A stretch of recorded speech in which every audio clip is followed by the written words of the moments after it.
राज्य के नीति निर्देशक तत्व।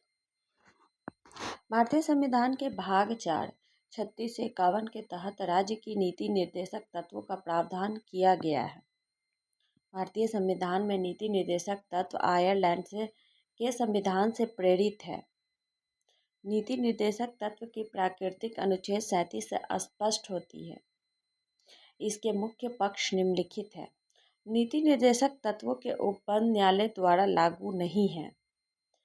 इसके सिद्धांत देश के संचालन में मूलभूत है। राज्य का यह कर्तव्य है कि वह इन सिद्धांतों को कानून बनाकर लागू करे।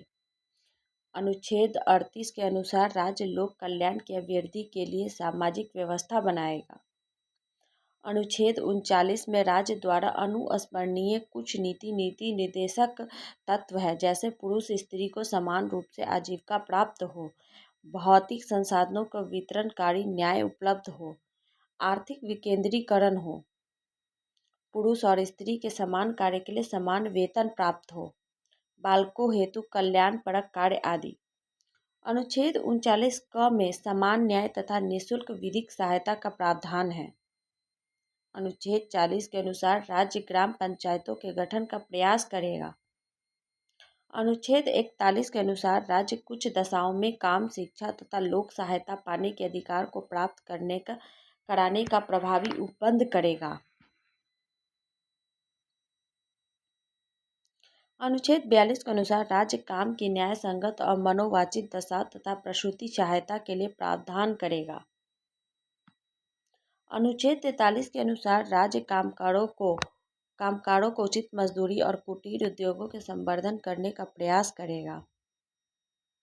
अनुच्छेद 43 क के अनुसार राज्य उद्योगों के प्रबंधन में कर्मकारों की भागीदारी सुनिश्चित करेगा।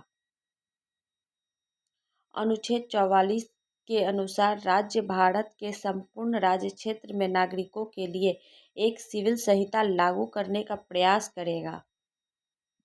अनुच्छेद 45 के अनुसार राज्य 6 वर्ष से कम आयु के बालकों के लिए प्रारंभिक बाल्यावस्था देखरेख और शिक्षा का प्रबंध करेगा। अनुच्छेद 46 के अंतर्गत राज्य अनुसूचित जातियों, अनुसूचित जनजातियों तथा अन्य दुर्बल वर्गों हेतु शिक्षा तथा आर्थिक हितों में वृद्धि के लिए प्रयास करेगा। अनुच्छेद 47 के अंतर्गत राज्य लोगों के पोषाहार स्तर, जीवन स्तर ऊंचा करने तथा लोक स्वास्थ्य आदि सुधारने का प्रयास करेगा। अनुच्छेद 48 के अंतर्गत राज्य कृषि और पशुपालन को आधुनिक तथा वैज्ञानिक ढंग से संगठित करने का प्रयास करेगा। गाय, बछड़े, अन्य दुधारू मवेशियों के वध पर प्रतिषेध के लिए प्रयास करेगा। अनुच्छेद 48 क के अनुसार राज्य पर्यावरण के संरक्षण और संवर्धन तथा वन्य एवं वन्य जीवों की रक्षा करने का प्रयास करेगा। अनुच्छेद 49 के अंतर्गत राज्य राष्ट्रीय महत्व के स्मारकों, स्थानों, वस्तुओं को संरक्षण प्रदान करेगा। अनुच्छेद 50 के अंतर्गत राज्य की लोक सेवाओं में न्यायपालिका को कार्यपालिका से अलग करने के लिए राज्य कदम उठाएगा। अनुच्छेद 51 के अनुसार राज्य अंतर्राष्ट्रीय शांति और सुरक्षा की अभिवृद्धि का प्रयास करेगा। अब है मौलिक अधिकार एवं नीति निर्देशक तत्व में अंतर।